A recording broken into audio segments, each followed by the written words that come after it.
नमस्कार मु मिता मो लक्ष्मी आंटी चाल चैनल को आपण बहुत बहुत स्वागत। आज आपण सहित खट्टा मीठा कोली आचार रेसिपी शेयर करी जोटा बिना तेल रे बनैबा और आचार को आपण बहुत दिन जाए स्टोर करके रखी पारिबे। खरा दिन आग को आसिलानी पखाला भात हो कि गरम भात रे साइड रे एटा रखी खाई परिबा। तो पूरा पूरी मार्केट बलिया घरे आज बनै नबा खट्टा मीठा कोली आचार। आशा करूची आज रे रेसिपी आपण मानु निश्चिंत भल लागिबो। और जदि भल लागिबो वीडियो लाइक कमेंट शेयर करियो जमार भूलिबेनी। तो बरकोली आचार करिया पई बरकोली दरकार से आगुरी ही कोली की भल भाव सुखई देइछि।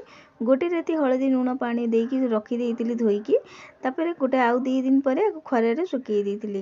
माने गोटे दिन छाड़ीतिली राति सारा तापर 2 दिन खरा दे देइछि। कोली की भल भाव टिके सुखेइबे काइना सेते जिन मॉइस्चर माने पानी अंश नथबो। आउ एठी देखंतु एई भलिया ही सुखिछि बेसी आकु किंतु सुखेइबे नै। आ कोली जो मुंड जो डेम्फटा सेरा भी छड़े देबे। तो कोली तो आचार करिया रेडी हिछि एबे को साइड करिबा। तो प्रथम में मसला किछि भाजी नबा। गोटे छोटा पैन एटी बसई देइछि। गोटे चमची गोटा धनिया गोटे चमची पान मधुरी हाफ चमची नेछि मेथी आ गोटे चमची नेछि जीरा। मेथी बेसी नेबे नै। तापर गोटे सुखिला लंका ए सब जिंस देइकी लो फ्लेम रे भाजी नबा। तो किले कोली आचार पई ए मसला नेछि यदि आपण अधिका नउचंदे अधिका मसला एटी बनै पारंती। तो मसला देखंतु भाजी ही गलानी एबाकू ठंडा हबाकू छाड़ी दबा। तो से पन चलंतु आमे आचार पई रेडी करनबा। आउ सब देखि पाउतबे गैस रे आगुर करेईटी बसैछि। एथिरे मु गुड़ देई दउछि। तापर गुड़ देला पर अल्प टिके पानी देकी चेनी भी एठी देई दउछि। आधा चेनी आधा गुड़ मु नेछि आपण खाली गुड़ रे भी करि पारंती। तो एठी आपण देखि पाउतबे गुड़ चेनी जो देइथिले मेल्ट हे गलानी। पानी देइथिले जो से पानी भी भला भाबरे सुखी गलानी। तो एबे आमे देई दबा हमर कोली की देकी भला भाबरे मिसेबा। आ कोली देई सला पर देखिबे कोली रु पानी भी बाहरिबो। सेति पई कोली रु पानी सुखिला जाई आकु भला भाबरे मिसेकी लो फ्लेम रे छाड़ी नबा। तो एठी आपण देखि पाउते भला भाबरे आकु मिसेई सारिछि। एबे आकु एइथिरे एमति छाड़ी दबा। एक्स्ट्रा पानी जा कोली रे थबो बाहर जिवो। आ कोली भीतर भला आ हम जो सीरा जो करथले चेनी गुड़ सीराटा कोली रे भला भाबरे पसि जिवो। तो आपण जदि चाहिबे एटा खोला करिवे किबा एमति घोरेई पारिबे। किंतु मु एकु खोला करी एइथिरे एमति छाड़ी दोछि गैस रे। तो एटा को एठी छाड़ी दबा गैस रे। एबे चलंतु आमे मसला से पंद रेडी कर दबा आचार पईगा। तो आगुरु ठंडा हो जाइछि मसला बे ग्राइंडर रे देकी आकु दरदरा करिकी चूरी आनिबा। आ एठी आपण देखि पाउतबे एटा मु चूरी आनिछि। आ एमति दरदरा करिवे। एबे चलंतु आचार को देखिबा। तो आचार एठी बहुत बडा भाबरे हेई गलानी किंतु आउ किछि समय पई गैस रे आकु फुटेई नबा। जहा द्वारा आउ जा एक्स्ट्रा पानी तब कोली रो भला भाबरे सुखी जिवो।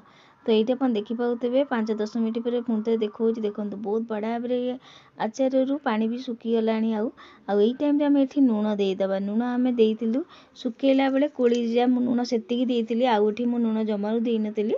हाफ चमची पंडे पुंते नून देई साला परे भला भाबरे गरा पुंते रे गरा मिसेई नबा। तो भला भाबरे मिसेई साला परे एई टाइम रे हमें मसला भी देई दबा। आचार एठी बहुत बडा भाबरे हेई गलानी। एबे हमें एतरे जो दरदरा करी मसला चूरीथल ताकू एठी देई दबा। मसला देई साला पर आकु घोरेई की छाड़ी देबे जा द्वारा मसला रो सब जिनिस जेमति कोली भीतर पसि जिवो। आउ एठी देखंतु जो सीरा एठी देखा जाउछ आपन पानिया बलिया ये पानी नुआ सीरा गुराक आ किछि समय पर देखिबे ये भी सोप कर नबो। तो सब मसला देकी बाकु घोरे की छाड़ पूरा ठंडा हला पर आपन देखेबी आचार केमतिया देखा जाउछि। तो एठी देखंतु पूरा ठंडा हला पर एठी आपन काढी की देखौछि। आ एठी देखंतु आचार कलर आ टेक्सचर रु आपन जानि पाउतबे केते सुंदर देखा जाउछि। आ देखंतु सब सीरा सब सोप कर सारिछि कोली की। आ बहुत बडा भाबरे मसला भी भला भाबरे कोली ते पसि सारिछि।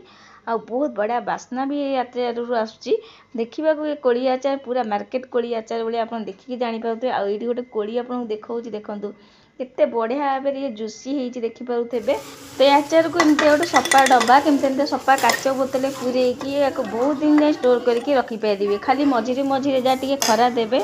आउ गोटे कथा आपण एथिरे गोटे चमची विनेगर देबे जदि आउरी बहुत बढ़िया आचारटा रहिबो बहुत दिन पाइका। तो एथिरे मु गोटे विनेगर चमची देइतिली जोटा शूट कर पाइलनी सरी मागुची। विनेगर जदि अछि निश्चिंत देबे। तो एठी देखंतु सब जागा काच बोतले आचार पुरई साइला परे एमती मुंह बंद करिकी आकु एमती खरा रे 2-4 थर खरा देई देबे। आउ ये आचार बहुत दिन जाए आकु रखी पारिबे पूरा बस किछि भी खराब होबनी।